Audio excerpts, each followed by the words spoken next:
Good evening friends, welcome to my channel.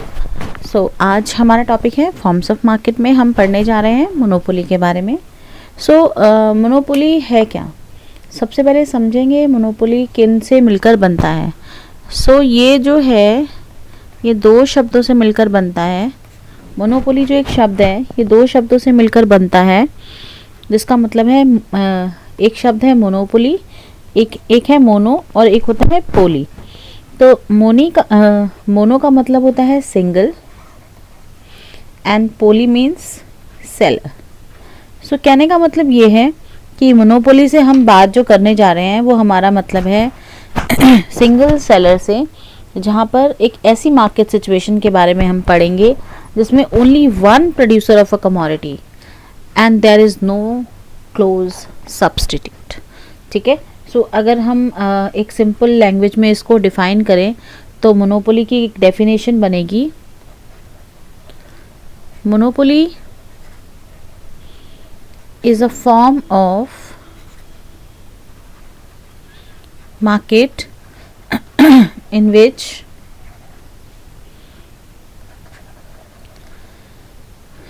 there is a single seller or producer of a commodity, and हम यहाँ पर इस line को और add on कर सकते हैं। There are no close substitutes of the monopoly product.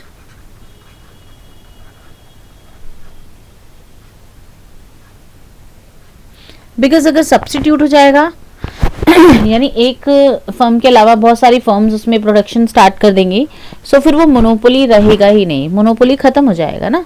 Monopoly तब तक ही एग्जिस्ट कर रहा है जब वहां पर केवल एक सिंगल सेलर ही है एंड ही और ही इज प्रोड्यूसिंग कमोडिटी जिसका कोई सब्सटीट्यूट अवेलेबल नहीं है।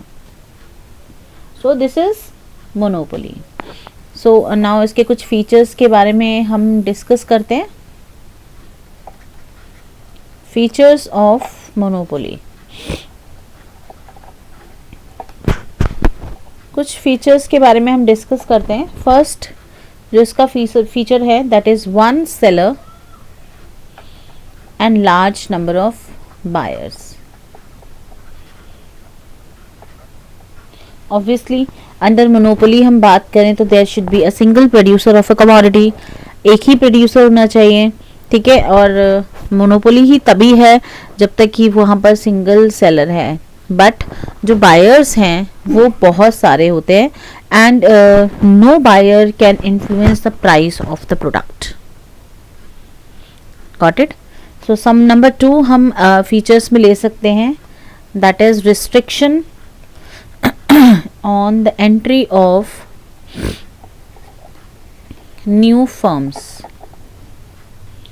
मोनोपोली में there are some restrictions on the entry of new firms because monopoly में हम बात करते हैं सिंगल सेलर्स की, बिकॉज यहाँ पर अगर एक से ज़्यादा प्रोड्यूसर्स हो जाएंगे या सेलर्स हो जाएंगे तो मोनोपोली ख़त्म हो जाएगी। तो गवर्नमेंट ने यहाँ पर कुछ पेटेंट राइट्स करके रखा हुआ है, कॉपी राइट्स करके रखे हुए, एक्सक्लूसिव कंट्रोल गवर्नमेंट अपना रखती है, जिसकी वजह से यहाँ पर एक से ज़्यादा फर्म्स एंटर नहीं कर सकती हैं, क्योंकि यहाँ रिस्ट्रिक्शंस लगाई जाती हैं।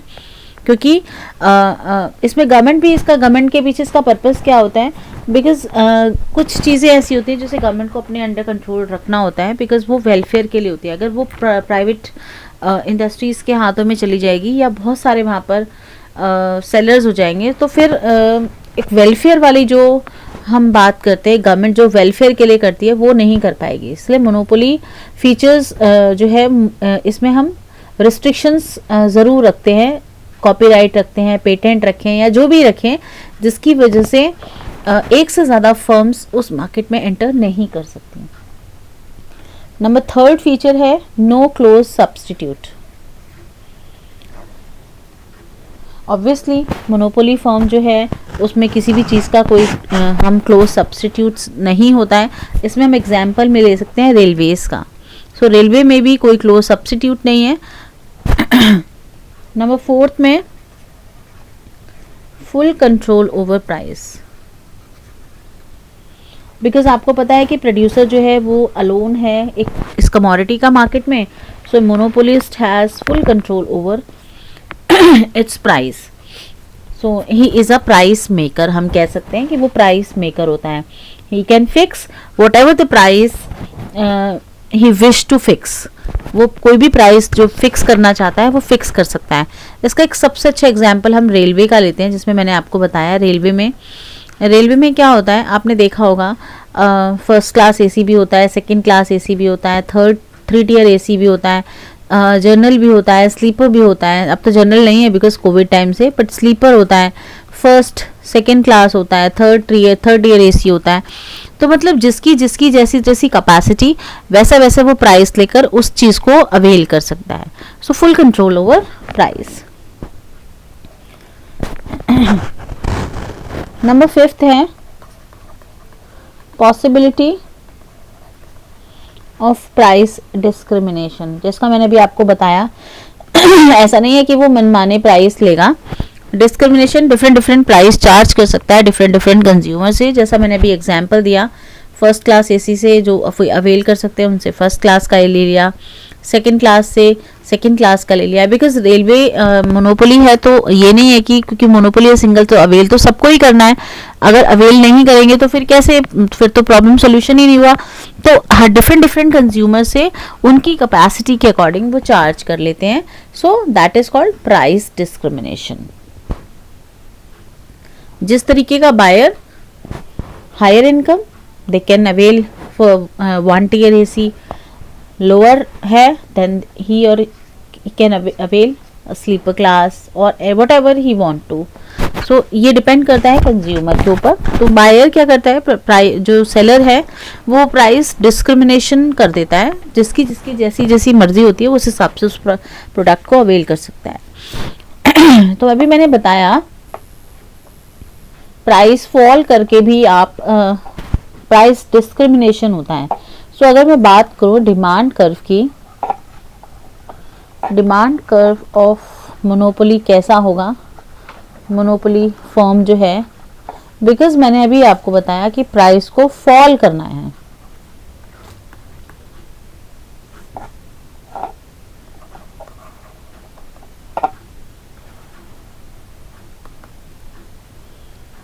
तो इसका जो डिमांड कर्व होता है वो डाउनवर्ड होता है।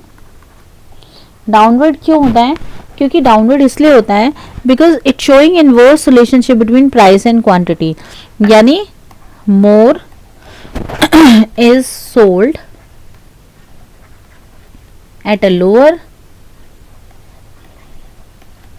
Price and less is sold at a higher price just because of inverse relation demand curve slopes downward। ये तो हमारा हो गया मोनोपोली का। मोनोपोली क्या होता है, मोनोपोली के फीचर्स क्या होते हैं, मोनोपोली का डिमांड कर्व कैसा होता है। Now question arises here, how does a monopoly market structure arise. अब ये मोनोपोली वाली सिचुएशन अराइज ही क्यों होती है, क्या रीजंस हैं जिसमें गवर्नमेंट ये मोनोपोली मार्केट स्ट्रक्चर जो है वो क्रिएट होता है, सिंगल सेलर जो आता है। सो सबसे पहले हम बात कर सकते हैं गवर्नमेंट लाइसेंसिंग या फिर गवर्नमेंट कंट्रोल।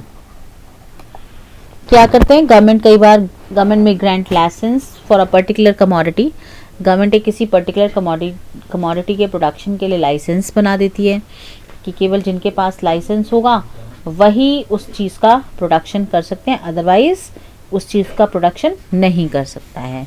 गवर्नमेंट पर्टिकुलर चीज़ के ऊपर अपना कंट्रोल कर लेती है, एक्सक्लूसिव राइट अपना कर लेती है, अपनी अंडरटेकिंग्स कर लेती है, जैसे कि मैंने आपको रेलवेज का एग्जाम्पल दिया। Then it will create monopoly market structure. Now next, because कोई और कंपनी उसमें एंटर कर ही नहीं पाएगी क्योंकि गवर्नमेंट का है। Now next is patent right. ना पेटेंट राइट में कोई भी प्रोडक्ट नया प्रोडक्ट कोई सपोज कोई प्रोडक्ट जो है वो आता है और उसको सिक्योर करने के लिए उस पर पेटेंट राइट लगा दिया जाता है, ठीक है। तो यानी उसका कोई भी शेप, डिज़ाइन, उसका कोई भी फीचर, कोई कैरेक्टरिस्टिक या कोई भी टेक्नोलॉजी जो है वो कोई भी उसको नहीं ले सकता। So it will also create monopoly, this situation also create monopoly, इसकी वजह से भी मोनोपोली क्रिएट हो जाती है। नंबर थर्ड हम बात करते हैं कार्टल्स की। कार्टल्स क्या होता है? Collective decision making by a group of firms. बहुत सारी ग्रुप ऑफ फर्म्स जो हैं वो मिलकर एक रिगार्डिंग प्राइस और रिगार्डिंग क्वांटिटी डिसीजन लेती हैं, जिससे क्या होता है, एक कंपटीशन क्रिएट होता है। सब मिलकर करेंगे तो ऑब्वियसली बिग फर्म्स को वो कम्पीट कर सकते हैं। स्मॉल फर्म्स मिल जाती हैं, then they can able to compete with big firms. तो इस तरीके से वो मार्केट पे कंट्रोल अपना कैप्चर करने की कोशिश करते हैं, दैट इज कॉल्ड कार्टेल। तो ये भी एक तरीके से हमारे मोनोपोली को क्रिएट करता है, क्योंकि फ्यू स्मॉल फर्म्स जो है वो मिल जाएंगी join together and they are taking decision regarding price and output, क्या प्रोडक्शन करना है, कितना प्राइस रखना है, कितना क्वांटिटी प्रोड्यूस करनी है, वो कलेक्टिवली डिसीजन लेंगे। So that will also create monopoly. Now fourth point में हम ले सकते हैं नेचुरल अकरेंस। नेचुरल अकरेंस में हम दे सकते हैं कि मोनोपोली जो है वो एग्जिस्ट करती है as a natural phenomena. Natural phenomena का मतलब हो गया, अगर सपोज किसी पर्टिकुलर एरिया में एक पर्टिकुलर चीज़ अवेलेबल है तो वहाँ पर जो भी कंपनी होगी वो अपना मोनोपोली क्रिएट कर लेगा। फॉर एग्जांपल हम एक स्प्रिंग वाटर, एक आइलैंड का एग्जांपल लेते हैं, तो it will control by one person, है ना, ऑब्वियसली। तो क्या होगा, जो भी excessive control of that price of water या उस कितनी क्वांटिटी करनी है विदाउट एनी कंपटीशन, वही उस चीज़ का एक पर्टिकुलर कंपनी जो वहाँ पर एग्जिस्ट कर रही है, वहाँ पर है, वही उस चीज़ को कंट्रोल करेगी। So that will also create monopoly, क्योंकि कोई दूसरी कंपनी वहाँ जाकर एग्जिस्ट नहीं कर पाएगी, क्योंकि वहाँ पर ऑलरेडी रिस्ट्रिक्शंस हैं, ऑब्वियसली कार्टल्स रिस्ट्रिक्शंस बना रखी हैं, गवर्नमेंट पेटेंट राइट है, लाइसेंस है। सो वही उस कंपनी वहाँ पर एग्जिस्ट कर पाएगी and it will create monopoly. So आज के लिए इतना ही। हमने आज जो पढ़ा दैट इज मोनोपोली के बारे में पढ़ा। मोनोपोली क्या है, मोनोपोली के फीचर्स क्या है, मोनोपोली का डिमांड कर्व कैसा होता है, और मोनोपोली मार्केट स्ट्रक्चर क्यों क्रिएट होता है, how creates monopoly market structure. इसके बाद कल हम मोनोपोलिस्टिक के बारे में पढ़ेंगे। Thank you very much. Please like, share and subscribe my channel. Thank you.